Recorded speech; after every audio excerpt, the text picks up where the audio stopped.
Welcome to the for example C program using first statement. This is simple one again. It just adds numbers from 1 to n. It adds numbers from 1 to n. We are reading the value of n.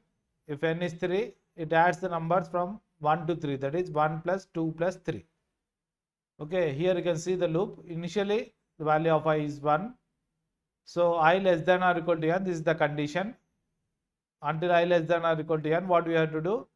Sum the value of sum them. That means initially sum value is 0.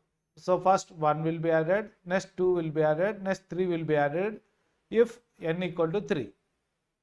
So the format is like this. The execution is I equal to 1 and I less than or equal to n, that is compared I less than or equal to 3. So because I is 1, 1 less than or equal to 3, so it is 2. So this is added and then I is incremented. So after that again compared. Now the value of I is 2.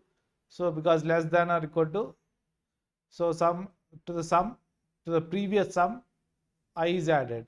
And again I is incremented, I value becomes 3, less than or equal to 3, 3 less than or equal to 3. So it is true.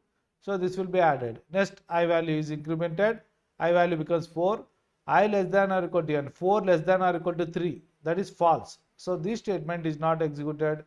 You will come out of the loop and then whatever is present there you will be executing. Let us build it, let us execute it. So value is 5. So sum of the first 10 numbers is 15. 1 plus 2 plus 3 plus 4 plus 5.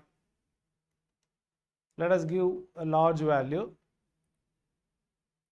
Let us give set sum 10.